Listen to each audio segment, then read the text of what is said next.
घर की औरत पार्ट 2। मीना याद है ना आपको, जिसके ससुराल में ससुर और पति कैसे उसका और उसकी सास का अपमान किया करते थे।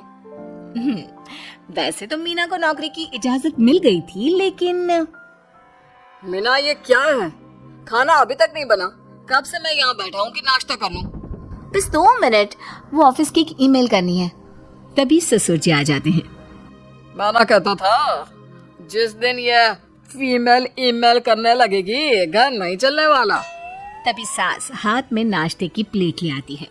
ये लो, सभी उपमा खाओ। गर्मा गर्म स्वादिष्ट उपमा देखकर वाह माँ जी, 2 मिनट में ये कमाल, क्या बात है। वो आता है ना रेडी टू ईट वाला पैकेट, वही बनाया है। स्वाद बता बहू कैसा है। कल तक जो बीवी पति के नाम से ही कांपती थी, बहू के आ जाने के बाद कैसे उड़ रही है, ये देखकर ससुर जी को आ जाता है गुस्सा। हाँ, पैसे तो पेड़ पर उगते हैं ना, या तेरा बाप दे जा रहा है जो बैठे बैठे पैसे खर्च कर रही है। अरे जरा शरीर चला लिया कर, वरना पता है ना जब मेरा हाथ पड़ेगा तो कैसे काम करती है तू। बहू बेटे के सामने खुद का अपमान सास बर्दाश्त नहीं कर पाती और रोती हुई कमरे में चली जाती है। क्या पापा, क्या जरूरत थी माँ से ऐसे बात करने की? सुबह से कुछ नहीं खाया है, अब जब खाना आया तो रुला दिया आपने। चलिए देखते हैं माँ कहाँ गई। मेरी जूती भी ना जाए उस पागल औरत को देखने। अरे क्या गलत कहा मैंने? बस यही ना कि भाई पैसे बचाओ। अरे कमाने बाहर निकले ना तब पता चले कि कैसे हड्डी गल जाती है। बात तो सही कह रहे हैं पिताजी, माँ को तो बस पैसे उड़ाना आता है। अरे पर माँ ने तो सबके लिए नाश्ता ही बनाया था ना, कौन सा खुद के लिए गहने खरीदे थे। खैर, बहू समझ जाती है कि सारा मामला कमाई का ही है, क्योंकि सास कुछ करती नहीं, कुछ कमाती नहीं, तो ससुर जी उन पर हावी रहते हैं। फिर क्या था, अब थी बारी बहू की। माँ जी, दरवाजा खोलिए, देखिए मैं उपमा लेकर आई हूँ, गर्मा गर्म खा लेते हैं। सास कमरा खोल देती है। सामने खड़ी होती है बहू, हाथ में उपमा की प्लेट लेकर। बहू सास की सूजी आंख देखकर समझ जाती है कि मामला गड़बड़ है। वो बात पलटते हुए कहती है, माँ जी वो आपकी काली साड़ी पर काला ब्लाउज है ना, वो प्लीज मुझे दीजिए। मुझे कल ना काली साड़ी पहनी, लेकिन कोई ब्लाउज ही नहीं है। सास बहू की बात में अपना काम भूल जाती है।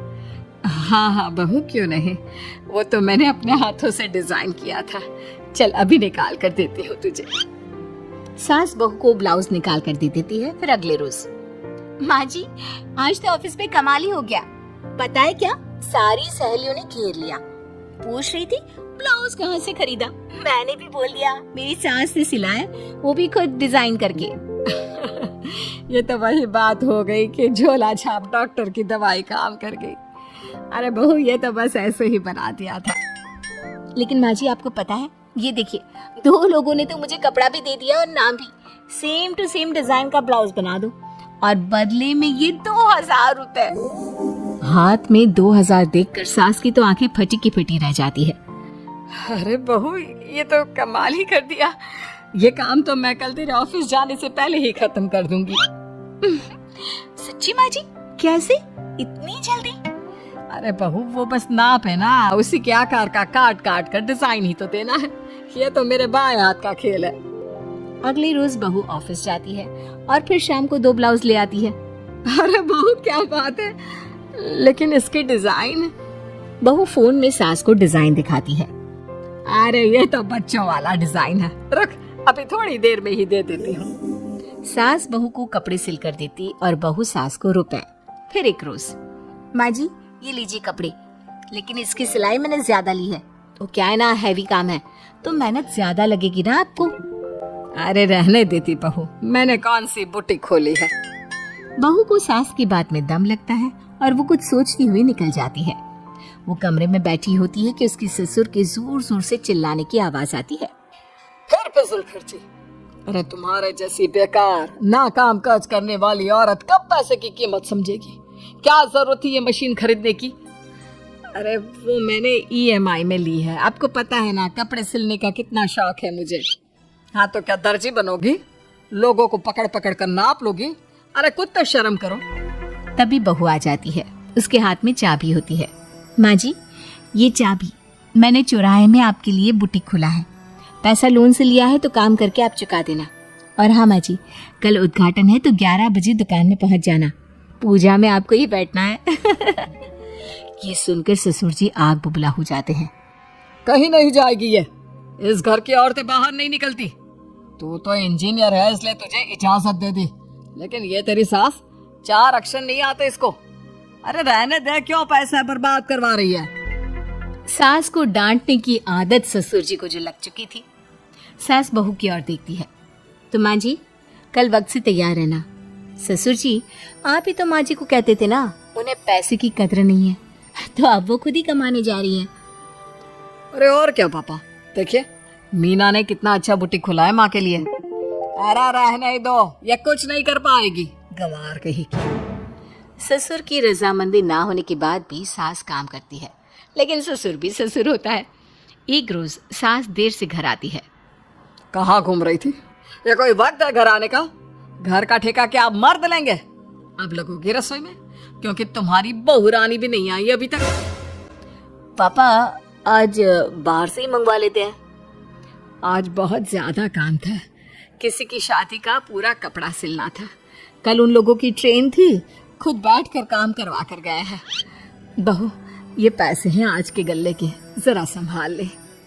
ससुर देख रहा होता है कि कैसे कल तक जिस औरत को वो बुरा भला कहकर डरा कर रखता था, वो आज उससे ज्यादा कमा रही है। देखता है कितना दिन कमाती है। ससुर अब रोज कोई ना कोई ऐसा काम करता है जिससे सास का काम बंद हो जाए। फिर एक दिन, हे भगवान, 10 बज गए, बुटीक खोलने का वक्त हो गया है, लेकिन ये मेरी साड़ी, इस पर ये क्या गिर गया? पता नहीं किसने क्या डाल दिया, अब क्या करूं? सास दोबारा अलमारी से दूसरी साड़ी निकालती है, फिर उसे प्रेस करती है और किसी तरह बुटीक पहुंचती है, जहां पहले से ही कस्टमर खड़े होते हैं। अरे क्या हो गया? लगता है काम चल गया तो मैडम के भाव बढ़ गए।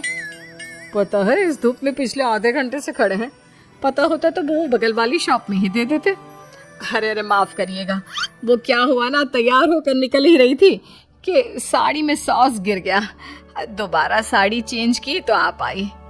ठीक है, लेकिन अब आ गई है तो जरा जल्दी से कपड़े दे दो, हमें जाना है। सास को कस्टमर की बात बुरी लगती है, लेकिन क्या करती, वो जल्दी से सभी को सारा सामान देकर विदा करती है। सारा दिन काम करती है। वो निकल ही रही थी कि एक कस्टमर आती है। जी, वो मेरी साड़ी है ना शादी की, उसका लहंगा बनवाना है। हाँ, क्यों नहीं, बनवा लो। शादी की साड़ी के साथ इमोशंस जुड़े होते हैं। बिल्कुल सही बोला आपने। परसों मेरी शादी की सालगिरह है, तो जरा बना देना। अरे नहीं, इतनी जल्दी कहाँ तैयार होता है शादी का लहंगा? कम से कम 4 दिन तो। देखिए, आप 2 दिनों में जितना कमाती है ना, वो मैं आपको 1 दिन में दे दूंगी। बस मेरी ये शादी की साड़ी का लहंगा बना दीजिए। सास को भी अब पैसे की लालच आ जाती है। वो सोचती है कि वैसे भी कोई अर्जेंट काम नहीं है तो वो मैनेज कर लेगी। अब ठीक है, नाप दे दीजिए। औरत नाप देकर वहां से चली जाती है। सास सोचती है कि घर जाकर रात में काम करेगी। ये सोचकर वो उस औरत की शादी की साड़ी घर ले आती है। वाह, अब काम घर पर भी ले आ रही हो। हाँ, लेकिन घबराइए नहीं, घर के काम में कोई असर नहीं होगा। सास घर का काम करती है, बहू के साथ खाना बनाती है, खिलाती है, और फिर क्या बात है सासू माँ, बड़ी जल्दी जल्दी काम कर रही हैं आज। सास बहू को सारी बात बताती है। क्यों माँ जी, इतनी भी क्या मेहनत करना? अरे बात सिर्फ पैसे की नहीं है, बल्कि उस बेचारी औरत की इमोशंस की भी थी। ये उसकी शादी की साड़ी है ना। ससुर पास खड़ा सब सुन रहा था। अब देखो, बहुत काम करने का शौक है ना, कैसे भरे बाजार तुम्हारी दुकान खुद तुम बंद करोगी। जब सास पूरी रात काम करके सुबह लेटती है, मौका देखकर ससुर कैंची से साड़ी को काट देता है। अगली सुबह, चलो, कल आधा लहंगा सिला था, आज पूरा करके शाम को ही उसे उसका लहंगा सौंप दूंगी। लेकिन ये क्या, सास जैसे ही लहंगा उठाती है, लहंगा तो फटा होता है। वहीं ससुर छुप कर सास को देख रहा था। हाय रे, ये किसने किया? ससुर छुप कर हंस रहा था। बहू देख लेती है और ससुर के पास जाती है। पिताजी, आपसे ऐसी छोटी हरकत की उम्मीद नहीं थी। आप खुद ही दुकान बंद करेगी। ससुर वहां से चला जाता है। सास भी वहां आ जाती है। वो समझ जाती है कि उसके पति ने ही साड़ी पर कैंची चलाई है। लेकिन फिर शाम को, जी वो मेरा लहंगा तैयार हो गया? हाँ जी, मैं तो कहती हूँ कि आप एक बार लहंगा पहन कर भी देख ले। औरत लहंगा पहन कर आती है और खूब खुश हो जाती है। अरे ये लहंगा है ना अंकल जी कमाल का, आंटी जी ने बनाया है, बिल्कुल लेटेस्ट डिजाइन। औरत सास को ढेर सारे पैसे देकर चली जाती है। लेकिन मैंने तो ये औरतों का फैशन है, कहीं से सिल दो या कहीं से काट दो, फैशन ही होता है। चलिए शाम का खाना मेरी तरफ से, आज आपका जन्मदिन है ना, रिटर्न गिफ्ट तो बनता ही है।